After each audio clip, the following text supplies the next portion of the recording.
Kevin Alvarez was the first suspect in the June 20th Junior murder introduced to the public in a perp walk. Alvarez had a lead role in a disturbing video, later claiming he thought he was dragging Junior to a regular street fight. He called a lawyer and turned himself in. The guy who entered the bodega with Alvarez, Michael Sosa Reyes, seen on surveillance fervently demanding that Junior be released to the mob, was already cooperating with authorities by the time Alvarez was arrested. Sosa had left the store before the attack and immediately fled to the Dominican Republic, but a relative brought him back to New York City. The Junior files show police checked city shelters and the Department of Corrections Visitor Center trying to track down Manuel Rivera. They showed up at multiple addresses tied to Jose Muniz. Elvin Garcia, who investigators say was wearing a black scarf over his face during this savage attack on this sidewalk, apparently got cut on his left hand during the frenzied stabbing.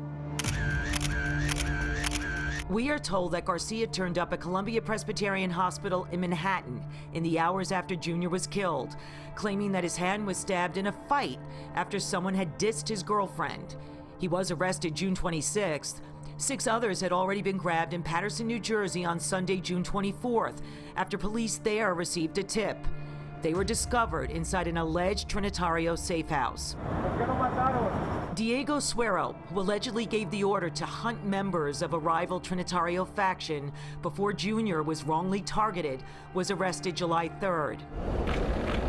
Danilo Payan Pacheco, the suspect known for his man bun, allegedly seen pacing behind one of the getaway cars during the attack, turned himself in July 6th. At this point, detectives were focusing on getting the driver of the final alleged getaway car, a gray Honda Accord. Police said Luis Cabrera Santos was known as Luis Rodriguez on Facebook. Computer checks showed his plate number in the Bronx for a couple of days after Junior's murder. On the ground, get up.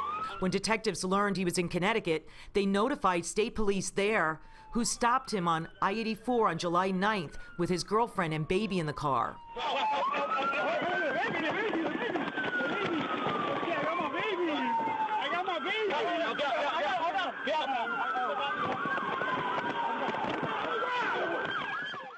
14 suspects are now in custody, but questions remain about why Junior was heading to Adams Place in the Bronx right before he was chased and killed. In our next report, Junior's own mother says even she had a bad feeling about that block.